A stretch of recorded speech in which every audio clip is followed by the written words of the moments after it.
Film की शुरुआत में हमें दो भाई सुएन और अपाई मैनी को दिखाया जाता है जो घोड़े पर सवार होकर दौड़ लगा रहे थे। जिसके बाद अब वो दोनों अपने पिता के पास आते हैं जो रैताना राज्य के राजा हैं। दरअसल उन्होंने अपने दोनों बेटों को राज्य से दूर एक ट्रेनिंग स्कूल में भेजा था ताकि वो एक योद्धा बन सके।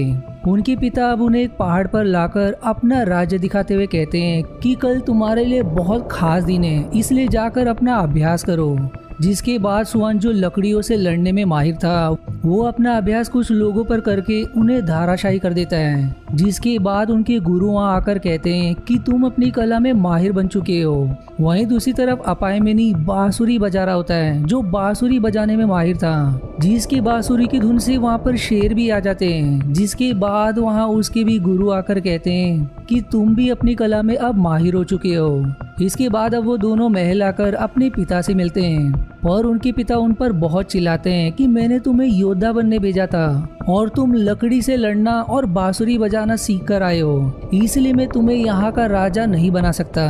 तुम दोनों ने मुझे बहुत निराश किया है, इसलिए मेरे महल से चले जाओ और फिर से वापस मत आना। जो सुनकर दोनों एकदम दुखी हो जाते हैं पर सुआन जाना नहीं चाहता था। जिस पर अपायमा ने उसे समझाता है कि हम एक दिन जरूर योद्धा बनेंगे, इसलिए अब सुआन भी जाने के लिए राजी हो जाता है।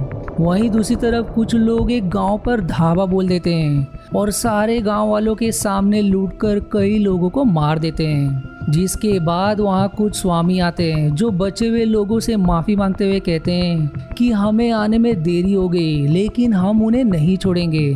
अब सारे स्वामी उन लोगों से लड़ने जाते हैं जहां उनका लीडर भी था। जिसके बाद अब सभी में लड़ाई शुरू हो जाती है पर वहीं सुआन और अपाई मैनी भी आ जाते हैं और तभी वो लीडर अपनी तलवार पर कुछ मंत्र पढ़कर एक स्वामी की तरफ फेंकता है। पर स्वामी को बचाते हुए सुआन अपने डंडे को तलवार की तरफ फेंकता है जिससे तलवार नीचे गिर जाती है और अब वो दोनों स्वामी की मदद करते हुए लीडर और उनके साथियों को मारने लगते हैं। जिसके बाद अब सभी में और भी घमासान लड़ाई शुरू हो जाती है लेकिन सुआन अपनी बहादुरी का प्रदर्शन करते हुए लीडर को मार गिराता है। स्वामी अब मदद करने के लिए उनका शुक्रिया करते हैं और उनसे सवाल करते हैं कि आप लोग कहाँ जा रहे हो। जिस पर दोनों कहते हैं कि हमारी कोई मंजिल नहीं है, जहाँ हमारा भाग्य ले जाएगा हम वहाँ चले जाएंगे।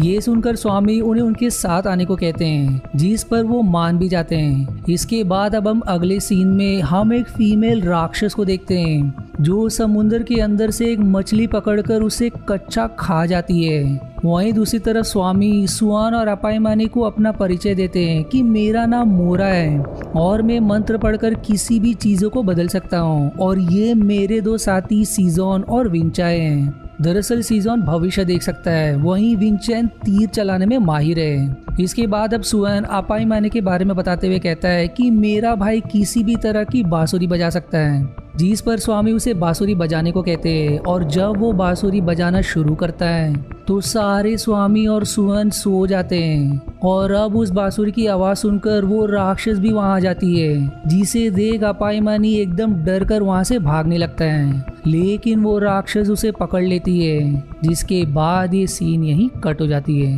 अगले सीन में जब सुआन और बाकी स्वामी उठते हैं तो उन्हें अपाई मैनी कहीं दिखाई नहीं देता जिसे वो अब ढूंढने लगते हैं पर तभी उन्हें रेत पर बड़े पैरों के निशान दिखाई देते हैं। जिसे देख अब मारो कहता है कि उसे जरूर समुद्र की राक्षस ले गई होगी।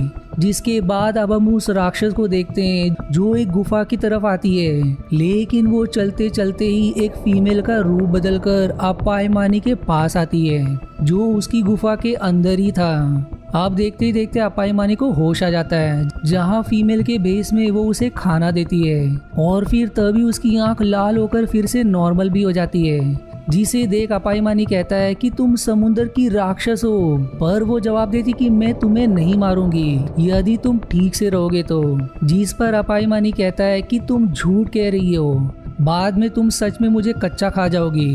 पर वो फिर भी उसे समझाती है कि यदि तुम मेरे साथ रहोगे तो मैं तुम्हें परेशान नहीं करूंगी पर कभी मुझे छोड़कर मत जाना वरना मैं तुम्हें सच में मार दूंगी। अब उसके पास और कोई चारा ना होने पर वो मान जाता है। अब इधर सुएन और स्वामी समुद्र में सफर करते हुए एक आइलैंड तक आ जाते हैं जहां वो एक आदमी से विनती करते हैं कि क्या हमें यहाँ कुछ दिन रहने की जगह मिल सकती है। जिस पर वो आदमी कहता है कि यहाँ युद्ध होने वाला है क्योंकि यहाँ के राजा की बेटी केतसारा से दूसरे राज्य के राजा उतेन शादी करना चाहता है, लेकिन राजा ने उसे मना कर दिया, जिसके कारण अब वो हमारे राज्य पर हमला करना चाहता है। पर तभी वहाँ एक फीमेल आती है जो सुएन से कहती कि तुम यहाँ रहना चाहते हो तो तुम्हें हमारा थोड़ा काम करना होगा। वो फिर उन्हें गार्डनिंग का काम करने को कहती है, जिस पर वो हंसी खुशी मान जाते हैं। इसके बाद अब सुअन और स्वामी सभी मिलकर पौधे लगाने लगते हैं कि तभी मोरा सुअन से कहते हैं कि तुमने गार्डनिंग के लिए हामी क्यों भर दी, तुम्हारे मन में क्या चल रहा है। जिस पर वो उनसे कहता है कि मुझे राजकुमारी केतसारा से मिलना है। जो सुनकर स्वामी हंसने लगते हैं, जिस पर अब गुस्सा होकर सुअन वहाँ से आगे बढ़ जाता है। पर तभी उसके सामने केतसारा आ जाती है, लेकिन वो उसे नहीं पहचानता, पर उसमें बिल्कुल खो सा जाता है। जिस पर वो कहती है कि मैं राजकुमारी हूँ और आगे से ऐसी गलती मत करना। जिस पर अब सुअन उससे फ्लर्ट करने लगता है, पर वो वहाँ से चुपचाप चली जाती है। अब इसके बाद सुअन और स्वामी राजा के दरबार में आकर उनसे कहते हैं कि हम भी इस युद्ध में शामिल होना चाहते हैं ताकि उतेन और उसकी सेना को खत्म कर सके। पर वो सुअन से कहते हैं कि पहले तुम्हें अपनी बहादुरी का प्रदर्शन करना होगा। जिस पर अब कई सारे सिपाही सुअन पर तीर चलाने लगते हैं, लेकिन वो अपने डंडे को घुमाते हुए किसी भी तीर को खुद को छूने नहीं देता, जिसे देख सभी हैरान हो जाते हैं। और उसकी बहादुरी देखते हुए राजा कहते हैं कि यदि तुम इस युद्ध में जीत गए तो जो तुम चाहोगे मैं तुम्हें दे दूंगा।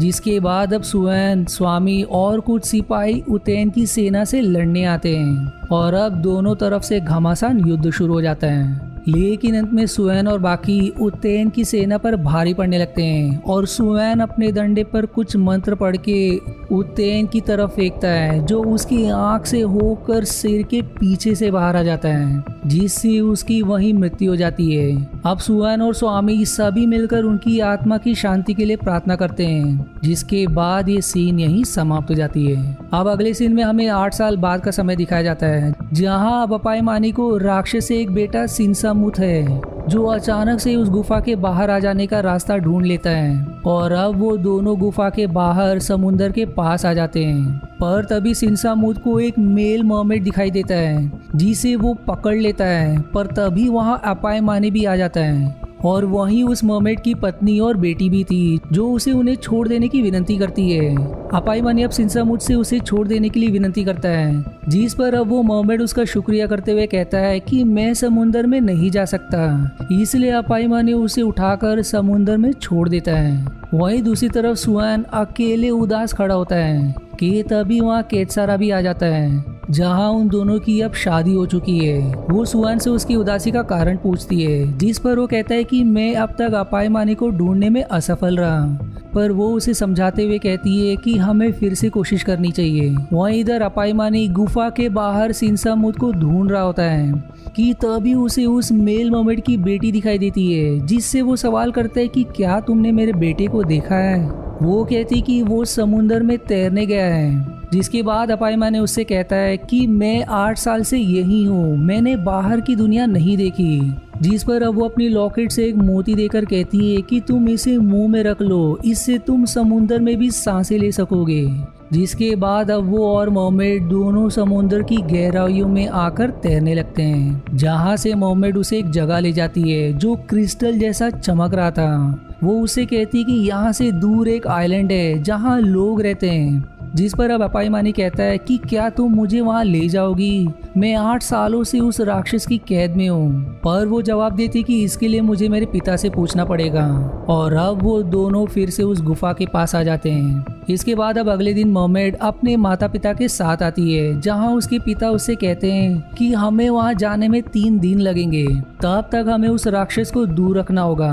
वहीं रात को उस फीमेल राक्षस को डरावना सपना आता है, जिससे घबरा कर वो उठ जाती है। वो अब अपाई मानी को बताती है कि सपने में कोई देवता मुझे मारने आए थे। जिस पर अपाई मानी कहता है कि ये सपना सच भी हो सकता है, इसलिए तुम्हें 3 दिन जंगल में ध्यान केंद्रित करना होगा। जिस सुझाव को यकीन भी कर लेती है और जाने से पहले सिंसामुत को एक लॉकेट देकर कहती है कि जब भी तुम्हें कोई परेशान करने लगे तो उस पर इस लॉकेट से वार करना, क्योंकि ये उसकी जान ले लेगा। जिसके बाद अब वो जंगल की तरफ निकल जाती है। अब अपाई मानी और सिंसामुत मर्मेड और उसके माता पिता के साथ समुंदर में उतर जाता है। लेकिन कुछ समय बाद वो दोनों आराम करने के लिए एक जगह रुकते हैं। जहां वो अपायमानी और सिंसामुत को ना पाकर एकदम गुस्से से लाल हो जाती है और अब वो वापस अपने असली रूप में आकर उन्हें ढूंढने लगती है। वो सबसे पहले समुंदर के पास आकर अपने 3 शैतानों को आदेश देती है कि जाओ और अपायमानी के साथ साथ जिसने उसकी भागने में मदद की है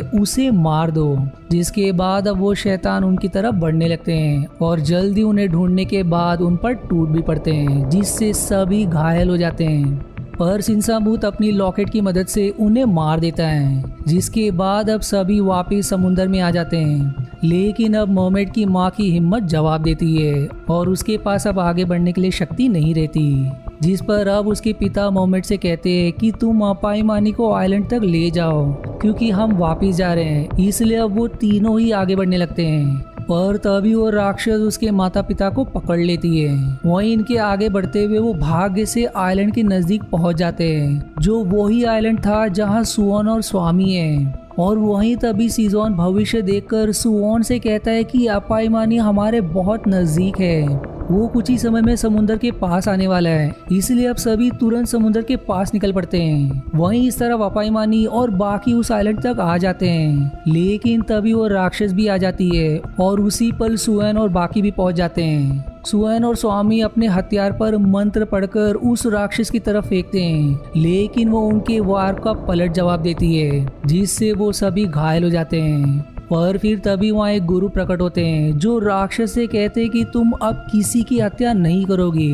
पर वो राक्षस कहती कि मुझे मर्मेड और उसके परिवार को मारना है क्योंकि उनके ही कारण मेरा परिवार टूट गया और मैं उन्हें मारने के बाद किसी को भी नहीं मारूंगी और अपायमानी और सिंसामुत के साथ वापस चली जाऊंगी। इसलिए अब वो मर्मेड के माता पिता को अपने हाथ में उठाकर अपनी मुट्ठी जोर से बंद कर देती है, जिससे उन दोनों की वहीं मृत्यु हो जाती है। पर ये देखकर मर्मेड पूरी तरह से टूट जाती है। इसलिए अब अपायमानी अपनी बांसुरी लेकर राक्षस के पास आकर कहता है कि मैं तुम्हारे साथ जाने के लिए तैयार हूँ, लेकिन तुम्हें मेरी बांसुरी सुननी होगी। जिसके बाद वो बहुत ही खतरनाक धुन वाली बांसुरी बजाने लगता है और तभी वो गुरु सभी को एक सुरक्षा घेरे में डाल देते हैं ताकि वो उस भयंकर आवाज को ना सुन पाए। और अब देखते ही देखते उस आवाज से राक्षस को बहुत तकलीफ होने लगती है। वो अपायमानी से उसे बंद करने की बहुत विनती करती है, लेकिन वो कुछ भी करके नहीं सुनता और इसी आवाज को सुनते हुए वो राक्षस धराशायी होकर मारी जाती है। अब अपायमानी मर्मेड के पास आकर उसे संभालता है क्योंकि उसकी हालत भी काफी समय से पानी के बाहर रहने से बिगड़ रही थी। वो अब कहती कि अब मेरा कोई नहीं रहा, इसलिए अब मेरा जीकर भी क्या फायदा। जिसके बाद वो बेहोश हो जाती है। लेकिन अपायमानी को गलतफहमी होती है कि वो अब मर चुकी है, इसलिए वो रोते हुए उसे पानी में लेकर आता है ताकि उसे होश आ जाए और भाग्य से वो होश में आ भी जाती है। जिसके बाद अब वो उसे कहता है कि आज के बाद से मैं तुम्हारा ख्याल रखूंगा। और इसी एंडिंग के साथ ये मूवी यहीं समाप्त हो जाती है। आशा है आपको मेरी एक्सप्लेनेशन पसंद आई। यदि हाँ तो प्लीज वीडियो को लाइक करना और चैनल को सब्सक्राइब करके सपोर्ट करना ना भूलें। मिलते हैं अगले एक्सप्लेनेशन वीडियो में, तब तक के लिए धन्यवाद दोस्तों।